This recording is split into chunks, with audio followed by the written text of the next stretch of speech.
ವಿಜಯವಾಣಿ ಇವ್ರ ಪಕ್ಷದವರೇ ಅದರ ಸಂಪಾದಕರು, ಬಿಜೆಪಿ ಪಕ್ಷದ ಪಾರ್ಟಿಗೆ ಸೇರಿಸಿರಿ.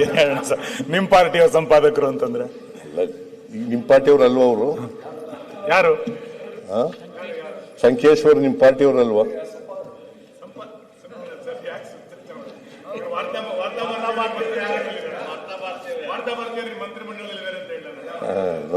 ನಮ್ಮ ಪಾರ್ಟಿನಲ್ಲಿ ಯಾರು ಇಲ್ಲ, ಯಾರು ಇಲ್ಲ.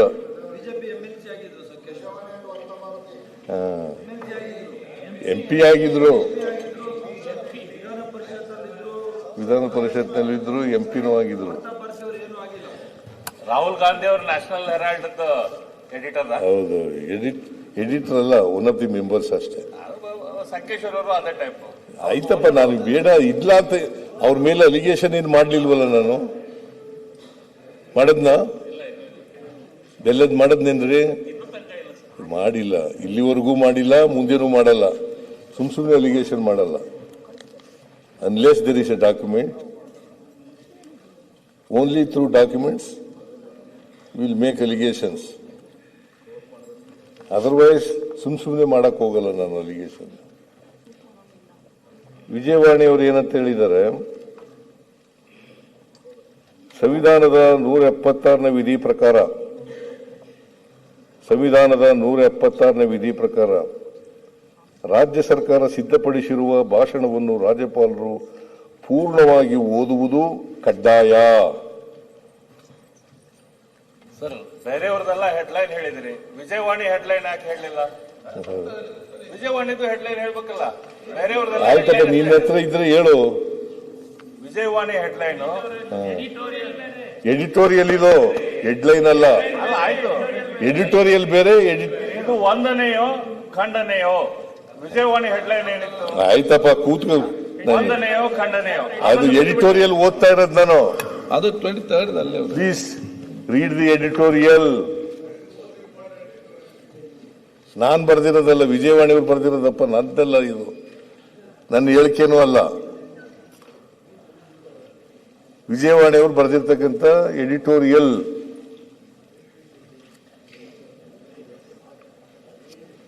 ಓದುವುದು ಕಡ್ಡಾಯ.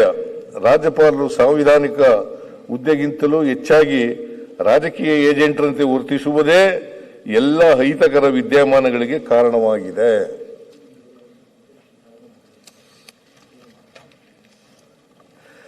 ಆಮೇಲೆ ಡೆಕ್ಕನ್ ಹೆರಾಲ್ಡ್ ಎಡಿಟೋರಿಯಲ್ ಬರೆದಿರೋದು, ಅದು ಅವರು 23ನೇ ತಾರೀಕಿಗೆ ಬರೆದಿದ್ದಾರೆ. The state government has the right to criticise the central government.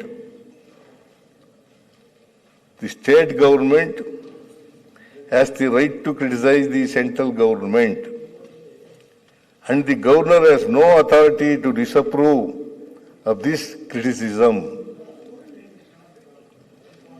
An obstructionist office that is guided by political interests and gets the way of an elected state government has no place in federal system. ಇದು ಡೆಕ್ಕನ್ ಹೆರಾಲ್ಡ್ನವರು ಹೇಳಿರೋದು.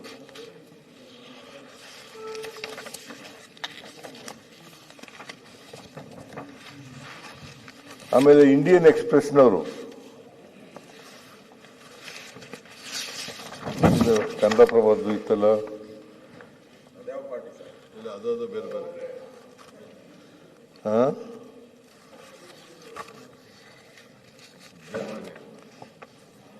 ಕನ್ನಡಪ್ರಭದಲ್ಲಿ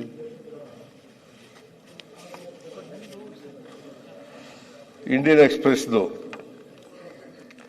together these incidents reopen fundamental questions about the presidential appointees' role within India's federal structure. Article 163 mandates that governors act on the aid and advice of the Council of Ministers, except in narrowly defined discretionary areas. This exception, though constitutionally sanctioned, has become the fulcrum of repeated disputes. Governors are expected to function in step with an executive accountable to the legislature. Yet, political alignments then unsettled this balance. ಇದು ಹೇಳಿರೋದು ಕನ್ನಡಪ್ರಭದ್ದು ಇದೆ ಎಡಿಟೋರಿಯಲ್ಲು. ಅದು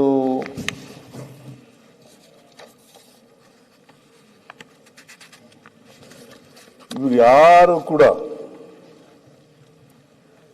ರಾಜ್ಯಪಾಲರ ಭಾಷಣದಲ್ಲಿ prepared by the government cabinet